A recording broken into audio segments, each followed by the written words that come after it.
E aí, tudo ótimo? Tudo tranquilo? Vamos juntos? Vamos continuar dentro de agentes públicos. Um mundo de informações, informações fáceis, tudo com macetinho, vai gabaritar direito administrativo e terá aprovação no seu concurso. Futuro aprovado no INSS. É assim que eu quero que você pense, é assim que eu quero que você se visualize todo dia. Mas para isso, vamos estudar. Muito estudo. Vem para cá. Olha lá.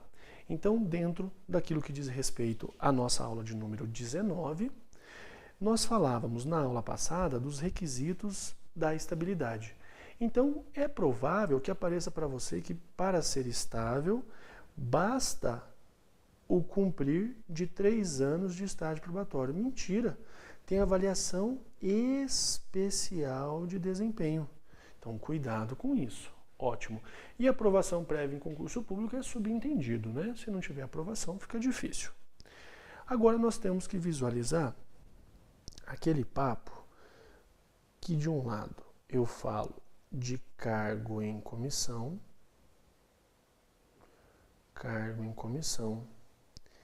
que é diferente da função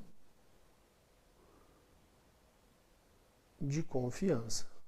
Cargo em comissão é diferente de função de confiança. Aí você diz, Barbieri, como é que eu trabalho com isso aqui?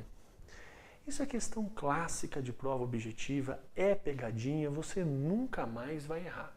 As questões envolvendo cargo em comissão ou função de confiança. Vamos juntos? Olha aqui. Quando eu falo do cargo em comissão, ele é apenas para quem quer ser diretor, assessor ou chefe. Quando eu falo da função de confiança, somente para quem quer ser diretor, assessor ou chefe. Você fala, ué, as mesmas hipóteses? Sim, tanto para quem quer cargo em comissão, quanto para quem quer a função de confiança. Entretanto, é importante você lembrar que para a figura do cargo em comissão, ser diretor, assessor ou chefe, ou para a função de confiança, só quem pode criar uma quarta hipótese é a Constituição Federal. Só quem pode criar uma quarta hipótese é a Constituição Federal. Agora, não se engane, por quê? Porque para ter função de confiança, eu preciso que o indivíduo seja efetivo. Aí você diz, Barbieri, quem é o efetivo? O efetivo é o aprovado no concurso público.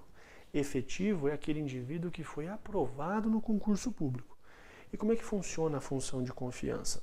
Ele tem o cargo e, por isso, recebe a remuneração do cargo. E ele recebe, né, um convite para ser diretor, para ser assessor ou para ser chefe. Então, ele vai ter uma função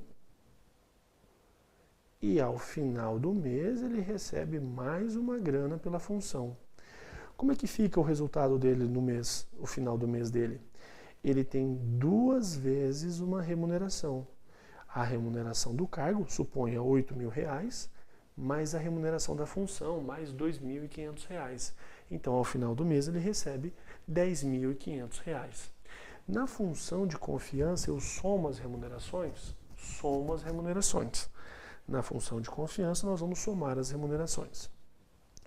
E no cargo em comissão, nós temos 2 hipóteses. Primeira hipótese,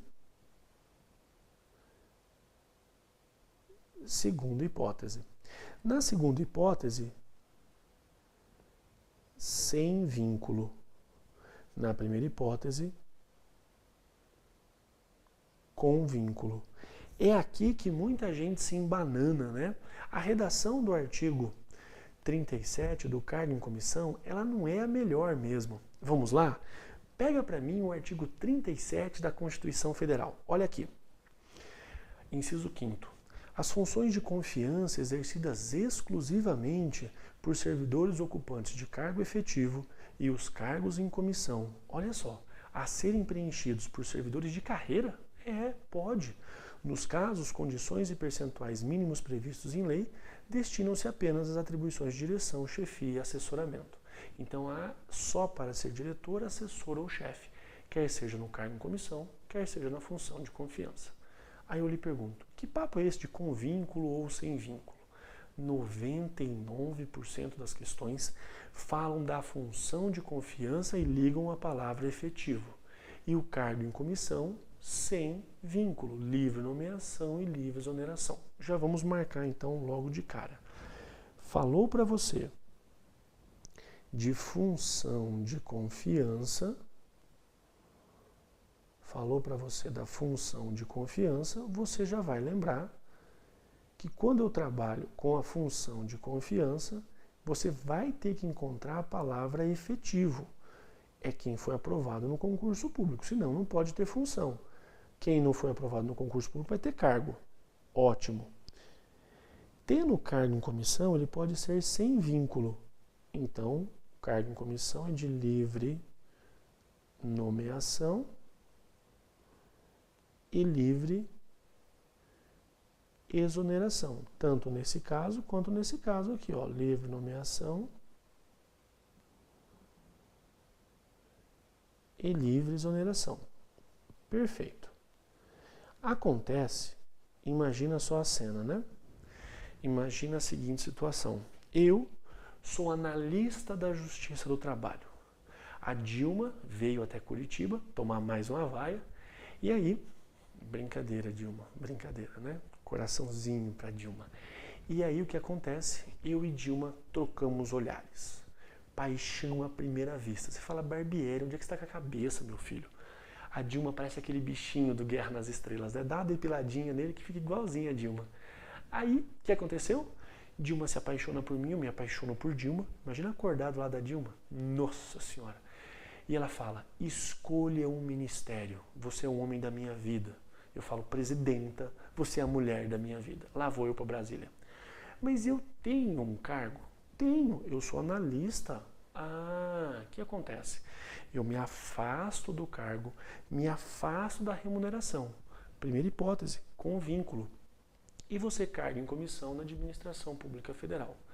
Mas um belo dia eu acordo, retomo os meus juízos e falo, meu Deus do céu, Dilma, não posso mais estar com você. Passou, era paixão, passou. Me exonero do cargo de ministro e volto para o quê? Volto para o meu cargo. Eu já tinha um vínculo antes com a administração pública. Ótimo. Agora, e se for na segunda situação? A Dilma me convida para ser ministro. Eu não tenho nenhum cargo na administração, não tenho um cargo originário. Se amanhã ou depois ela me exonera, o que acontece? Eu estou no olho da rua. Perfeito? Entendeu? Então, muito cuidado com essa distinção entre cargo em comissão e função de confiança. O cargo em comissão, ele pode ser para quem já tem vínculo, como também pode ser para quem não tem vínculo. De qualquer forma, o cargo em comissão, a remuneração do cargo em comissão, você não soma com o cargo originário se já tiver vínculo. Tem que se afastar do cargo originário, se afasta da remuneração. Não é se exonerar, só se afasta. Não está mais no cargo em comissão, retoma o cargo originário. E a função de confiança? Você vai trabalhar mais, mas vai receber mais, porque você soma a remuneração do cargo mais a remuneração da função. Claro, só pode ter função quem é efetivo. Quem é o efetivo? Aprovado no concurso público. Perfeito? Ótimo! Vamos para frente então. Vamos agora visualizar o nosso ponto de número 5, direito de greve. Direito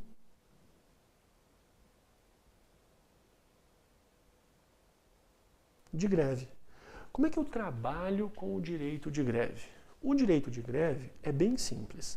Você vai ser... Bom, pode colocar aqui, ó, direito de greve e sindicalização. Vamos dividir aqui, ó. Militar e o servidor público civil. O militar, você visualiza para mim o artigo 142 da Constituição Federal. Então, eu falei do militar, você visualiza o artigo 142 da Constituição Federal. Pega lá para mim o 142 e nós já vamos concluir de imediato que o militar não tem direito à greve e não tem direito à sindicalização. Olha lá o artigo 142. e 42. Diz assim: as Forças Armadas, constituídas pela Marinha, pelo Exército e pela Aeronáutica, são instituições nacionais permanentes e regulares, organizadas com base na hierarquia e na disciplina sob a autoridade suprema do Presidente da República. Quase um deus o presidente, né? E destinam-se à defesa da pátria, à garantia dos poderes constitucionais e por iniciativa de qualquer destes e da lei e da ordem. Olha lá o parágrafo 3º. Os membros das Forças Armadas são denominados militares. Então, quem que é militar? Quem faz parte das Forças Armadas. Aplicando-se-lhes, além das que vierem a ser fixadas em lei, as seguintes disposições. Inciso 4º. Ao militar são proibidas sindicalização e greve. Então, o militar não pode sindicalizar e não tem direito de greve. Coloca aqui para mim. O militar não tem direito de greve ou sindicalização. O militar não tem direito à greve, o militar não tem direito à sindicalização. Perfeito, ótimo. E o servidor público civil? Vamos dividir. Tem direito de greve? Tem, perfeito. Tem direito de greve e tem direito de sindicalização. O servidor público civil tem direito à greve, tem direito à sindicalização. Quanto à sindicalização, tudo ok. Tem o direito, já exerce esse direito. Pega lá para mim o artigo 37 da Constituição Federal. Vamos lá no artigo 37 da Constituição Federal e nós encontramos a seguinte redação. Olha lá o artigo 37. Especificamente, no seu inciso de número 6º, é garantido ao servidor público civil o direito à livre associação sindical. Então ele tem o direito, tem lei, ele tem seus sindicatos, resolvido. Agora, tem direito de greve também, olha o inciso 7º. O direito de greve será exercido nos termos e nos limites definidos em lei específica. Tem direito de greve, vírgula, mas não tem a lei para regulamentar. Para regulamentar o exercício, né, desse direito. Você fala, vixe Maria Barbieri, e agora? E agora, José? O servidor público civil, ele bate no peito e diz, eu tenho direito de greve. Aí a gente pergunta, ah é? E como é que você exerce? Qual é a lei para exercer o seu direito de greve? Não tem.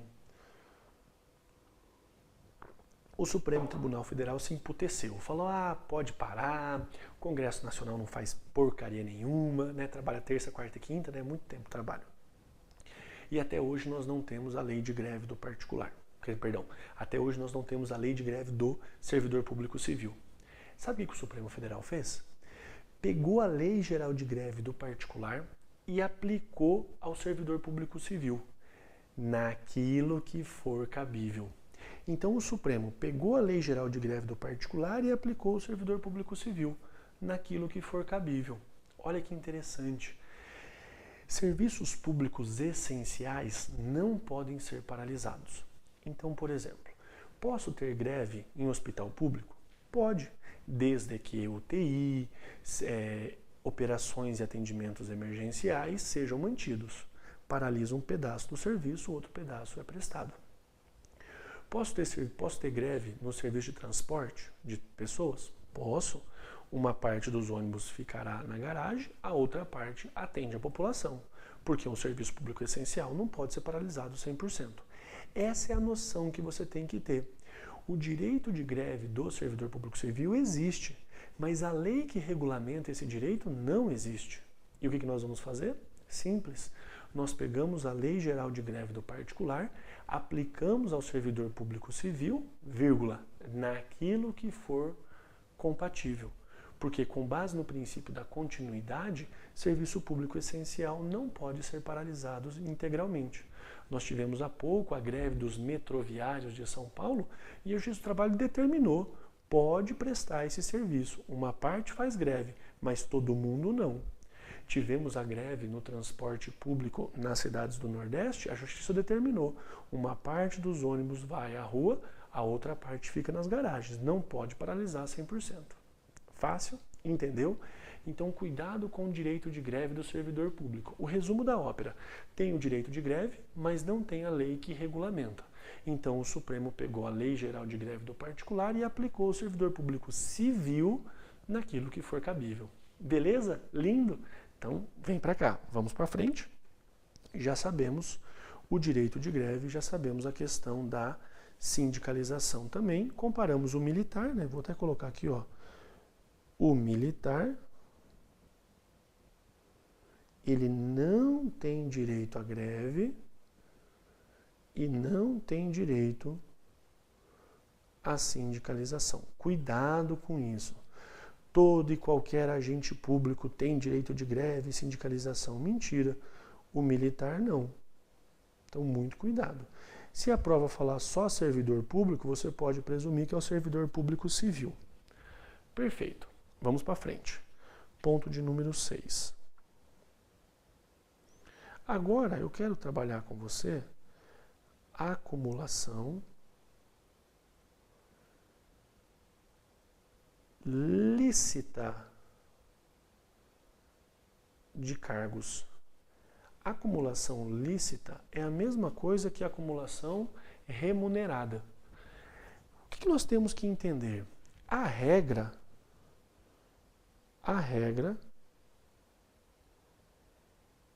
é que não se acumula. A regra é que não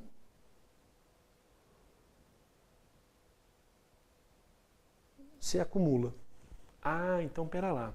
Então você que trabalha na administração pública, você trabalhará uma vez na administração e receberá por isso. Isso. A regra é que você não acumula na administração pública. Você trabalha uma única vez e recebe pelo seu trabalho. Então você tem um cargo, um emprego ou uma função. Só que você já sabe, poxa, quando o Barbieri diz que tem regra, é porque também, com certeza, pelo menos uma exceção existirá. Verdade. Excepcionalmente, posso acumular cargos na administração pública? Excepcionalmente, sim. E quando é que isso acontece? Vamos juntos? Olha lá. Excepcionalmente, posso acumular. Então, a regra é a não acumulação. A exceção é pela acumulação. Mas para acumular, então aqui, ó, acumular. O que tenho que cumprir? Eu tenho que cumprir duas condições. Primeira e segunda. Eu só posso acumular quando tiver compatibilidade de horário. Quando tiver compatibilidade de horário. As agendas têm que casar. Então eu tenho lá 20 horas no município, então eu trabalho só de manhã, e depois mais 20 horas no estado, eu trabalho só à noite. Perfeito. Além da compatibilidade de horário, nós precisamos também fazer o quê? Além da compatibilidade de horário, nós precisamos respeitar o teto remuneratório do STF. Na administração pública, no Estado, ninguém pode ganhar mais do que o ministro do STF. Hoje, R$ 29.500.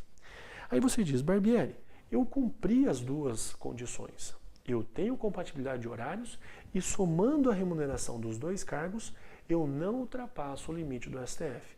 Cumpriu? Cumpriu. Então vamos agora visualizar quais são as hipóteses. E agora, quais são as hipóteses? Nós temos, então, ok para compatibilidade de horário e ok para respeito ao teto remuneratório do Supremo. Agora eu quero que você me diga quais são as hipóteses. Quando eu falo desse tema em turmas presenciais, geralmente falam 3, 4 hipóteses no máximo. Quantas são as hipóteses de acumulação lícita, acumulação remunerada na administração pública? 6 hipóteses. Vamos a elas? Olha só. Então eu já vou colocar aqui, ó, primeira, segunda, terceira, quarta, quinta e sexta. 6 hipóteses. Primeira hipótese, 2 de professor. Então ele pode ser professor no município de manhã e depois professor no estado à noite. Pode ser professor na rede pública federal à tarde, professor na rede pública municipal à noite. Perfeito.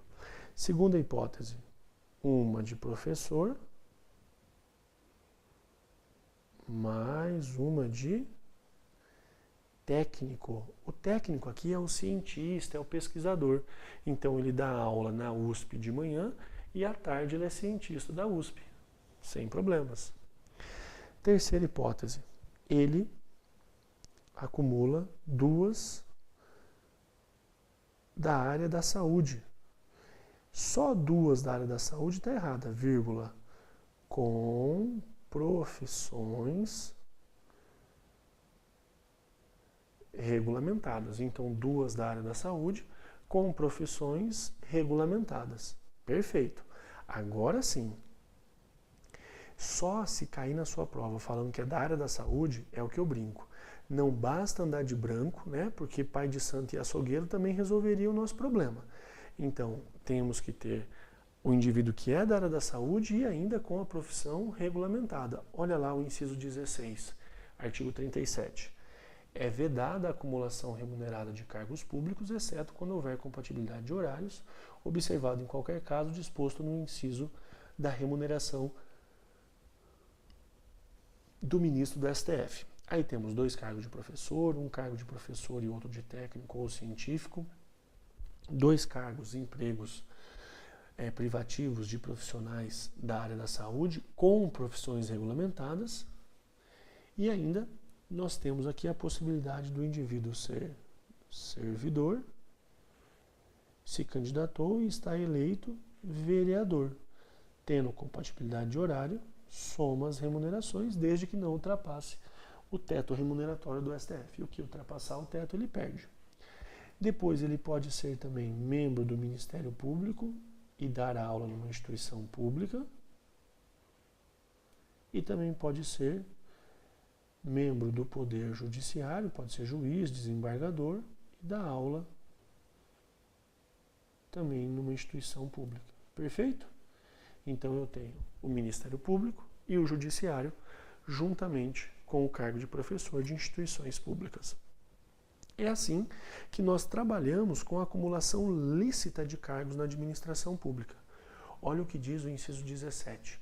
A proibição de acumular estende-se a empregos e funções e abrange autarquias, fundações, empresas públicas, sociedade de economia mista, suas subsidiárias e sociedades controladas direta ou indiretamente pelo poder público. Então, a regra é que não se acumula. Mas, excepcionalmente, é possível acumular.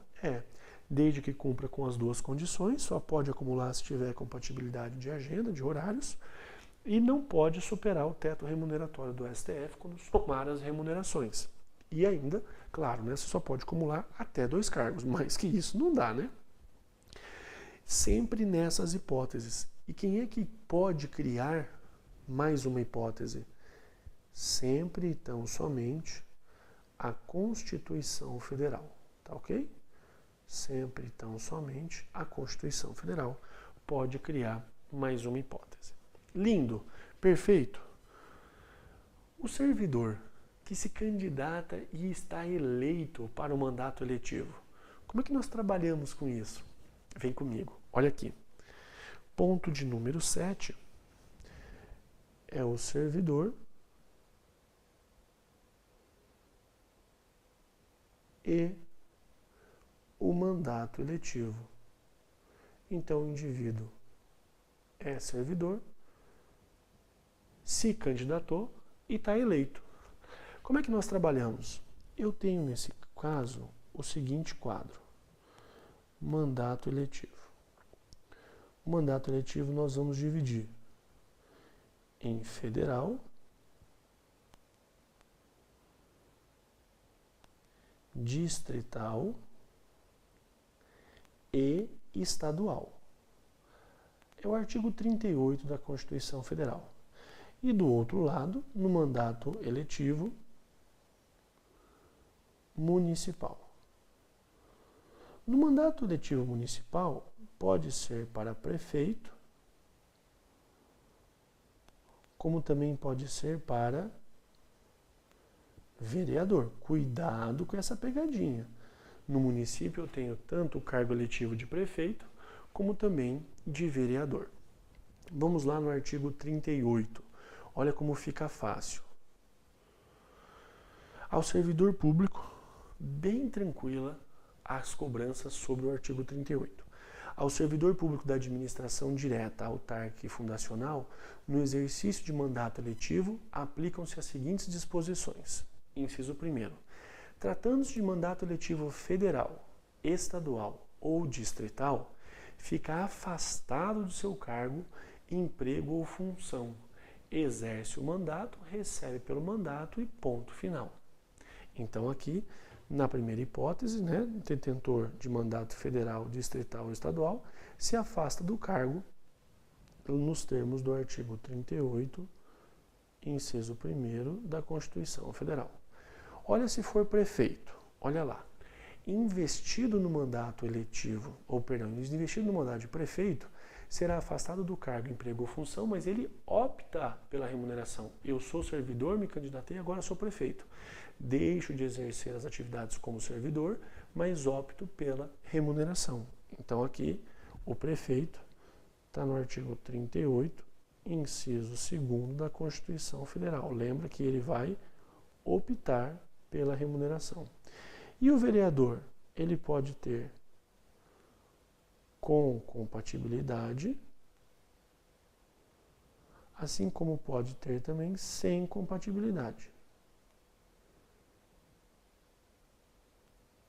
Olha lá, investido no mandato de vereador, havendo compatibilidade de horários, perceberá as vantagens de seu cargo.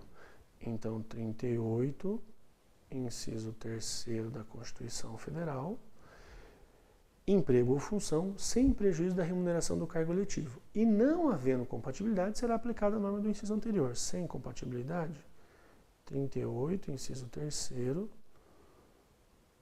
parte final. Então é a parte final do dispositivo da Constituição Federal. O que acontece com esse indivíduo que não tem compatibilidade? Ele fica igual à figura do prefeito. Ótimo! Olha lá, marca também o inciso 4º e o inciso 5º.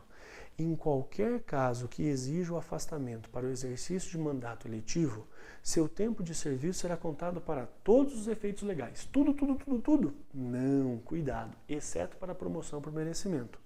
Exceto para promoção por merecimento. Claro, não estava ali trabalhando, não tem como ser promovido por merecimento, Seria o cúmulo. E ainda, inciso 5º, para efeito de benefício previdenciário, isso lhe interessa. No caso de afastamento, os valores serão determinados como se no exercício tivesse. Perfeito? Então é assim que nós visualizamos aquele que está no mandato eletivo e ao mesmo tempo é servidor. Grande abraço para você, tudo de bom, muita paz, muita saúde, ótimos estudos e até a nossa próxima aula. Combinado?